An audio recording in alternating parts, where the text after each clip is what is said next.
요나가 어떤 감정을 느꼈는가가 오늘 본문의 시작입니다. 4장 1절 말씀입니다. 요나가 매우 싫어하고 성내며, 우리 성경에 매우 싫어하고 성냈다라고 한 이 문장의 문자적인 뜻은 매우 악하게 여겼다는 것입니다. 그러니까 하나님이 하시는 일들이 요나의 눈에 잘못된 걸 넘어서서 굉장히 악해 보였다, 그렇게 판단했다는 것입니다. 아마도 요나는 이렇게 생각했던 것 같습니다. 당시 하나님의 백성이었던 이스라엘을 가장 괴롭게 만들었던 족속이 아수르 족속이고, 주변의 모든 열국을 향하여서도 가장 패역한 일을 했던 족속들이 아수르라면 당연히 이 아수르는 하나님의 용서의 대상이 될 수 없다. 당연히 하나님께서 그들을 심판하셔야 되는데 하나님이 그들을 용서하셨다는 건 이건 악한 것, 그 이상 그 이하도 아니라고 그렇게 생각했다는 것입니다.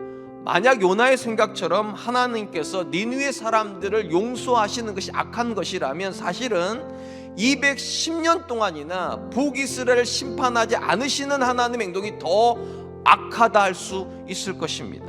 적어도 니느웨 사람들은 하나님을 모르는 사람들이고 북이스라엘처럼 그렇게 많은 선지자가 그들 가운데 활동하지 않았다는 점에서 아수르의 악함은 이유가 있습니다. 하나님을 모르기 때문입니다. 상대적으로 북이스라엘 사람들은 하나님을 압니다.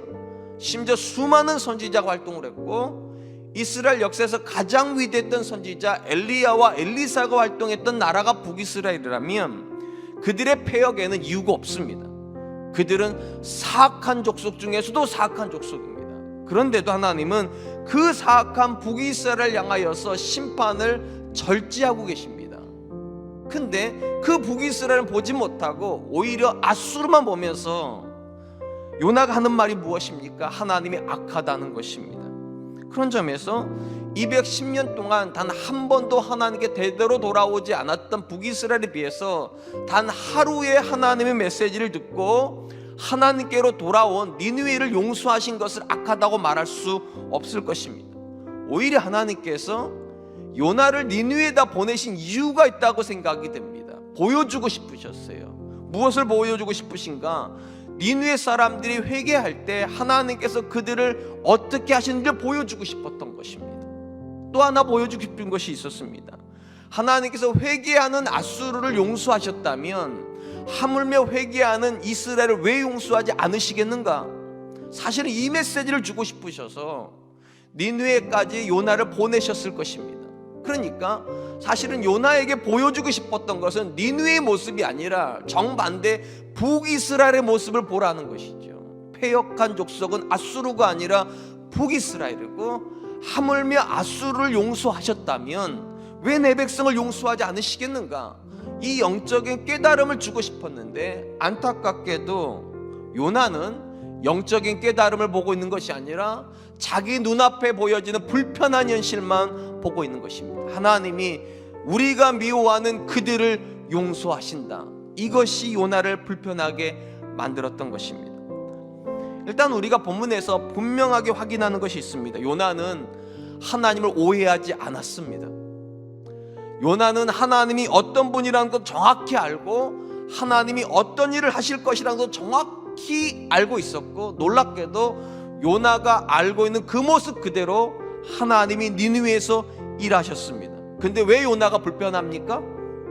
그 모습이 싫었기 때문입니다. 요나가 알고 있는 그 모습 그대로 하나님이 일하시는 게 싫었다는 거예요. 때로는 요나가 싫어하는 일들을 안 하셨으면 좋겠는데 하나님은 그분의 계획이 선하시면 요나가 싫어해도 그 일을 하신다는 거예요. 그것이 요나를 불편하게 만드는 것입니다. 요나는 아마 이렇게 생각했던 것 같아요. 하나님이 니느웨로 가기 싫어하는 나를 꺾으셔서 니느웨로 보내셨다면 내 마음을 헤아리셔서 내가 싫어하는 걸 안 해주시기를 기대했을 터인데, 놀랍게도 하나님은 하나님의 마음을 바꾸지 않으셨습니다. 하나님의 성품 그대로 자비하시고 인애로우신 그 성품을 가지고 회개하는 니느웨 사람들 보시면서 용서해 버리십니다. 아마 요나는 이렇게 생각했던 것 같아요. 하나님이 내 편이시라면 이러시면 안 되는 거지. 내가 그들을 얼마나 싫어하는데, 내가 그들을 얼마나 미워하는데, 하나님 내 편이시라면 적어도 그들을 미워해 주셔야지 왜 용서하셔? 근데 안타깝게도 하나님은 요나 편에 서 계신 것이 아니라 니느웨 편에 서 있는 것 같이 보인다는 거예요. 그래서 싫다는 거예요. 그래서 차라리 죽는 것이 더 낫겠다라고 그렇게 선언하는 것입니다. 우리는 종종 성경이 그렇게 말하고 있지 않음에도 불구하고 그것을 성경적인 생각이라고 믿는 많은 것들이 있습니다. 그 중에 하나가 우리가 아는 것처럼 부자가 되는 것이 복 받는 거라, 이런 식이죠. 오늘 본문에서도 그런 개념 하나가 들어가 있는 것 같습니다. 하나님은 내 편이셔야 한다는 생각이에요. 사실은 이런 개념이 성경에 아예 없는 건 아닙니다. 그런데 이것이 100% 성경의 생각이라고 말하기에는 부적절합니다. 분명히 하나님이 내 편이시라고 하는 생각은 우리에게 평안을 주기도 할 것이고 많은 상황 속에서 담대함을 주기도 할 것입니다. 근데 과연 정말 하나님은 내 편이시겠습니까? 이 말이 성립이 되려면 적어도 우리가 하나님의 생각처럼 의로운 생각을 해야 되고 하나님처럼 선해야 되고 하나님처럼 거룩해야 됩니다. 그런 경우라면 하나님이 내 편이 되셔도 아무 문제가 없어요. 왜냐? 우리가 선하니까. 하나님이 내 편 되셔도 하나님이 선하시면 문제가 되지 않아요. 우리가 의롭기 때문에 하나님 내 편 되셔도 하나님의 의로움은 손상되지 않습니다. 우리가 바른 것을 추구하는 거룩한 사람이라면 하나님 내 편 되셔도 하나님의 거룩함에는 손상이 입혀지지 않습니다. 그런데 우리가 아는 것이 있습니다. 우리는 부분적으로 선하고 부분적으로 의롭고 부분적으로 거룩하다는 것입니다. 제가 여러분들 가정에서 예배드린 성도 각 사람의 형편을 제가 잘 모릅니다. 근데 제가 아는 건 접니다. 저 착한 사람입니다. 부분적으로요. 때로는 제 안에 어떻게 그렇게 나쁜 생각이 존재할 수 있는가 놀랄 때가 굉장히 많습니다. 저 굉장히 의로운 사람입니다. 근데 어느 부분에 가면 눈 감는 영역이 있습니다. 나도 모르게 불의한 것에 마음을 줄 때 제가 깜짝깜짝 놀라요. 도대체 나는 누구인가? 그러면서 아는 것이 있어요. 우리는 절대로 의롭지 않습니다. 우리는 절대로 거룩하지도 않습니다. 우리는 절대로 선하지도 않습니다. 다만 어떤 영역에서 거룩한 거고 어떤 부분에서 선한 것이고 어떤 생각에서 거룩한 것뿐이에요. 근데 만약 이렇게 불완전한 제 자신을 위해서 하나님이 내 편이 되셔야 된다면 많은 경우 하나님 나 때문에 악을 하셔야 됩니다. 많은 경우 하나님은 나 때문에 거룩을 포기하셔야 됩니다. 많은 경우 하나님 나 때문에 의로우실 수 없을 겁니다. 그럼 하나님일 수 없는 거예요. 그래서 하나님이 내 편이라고 누구도 말할 수 없는 겁니다, 사실은. 근데 참 안타깝게도 우리는 많은 경우에 하나님이 내 편이셔야만 한다고 고집스럽게 생각을 합니다.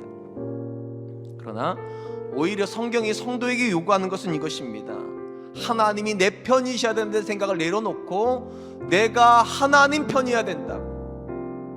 하나님이 내게 맞추시는 것이 아니라 내가 하나님께 맞춰야 된다고, 그렇게 하기 위해서 내 생각을 내려놓아야 된다고 그렇게 말씀하시는 것입니다.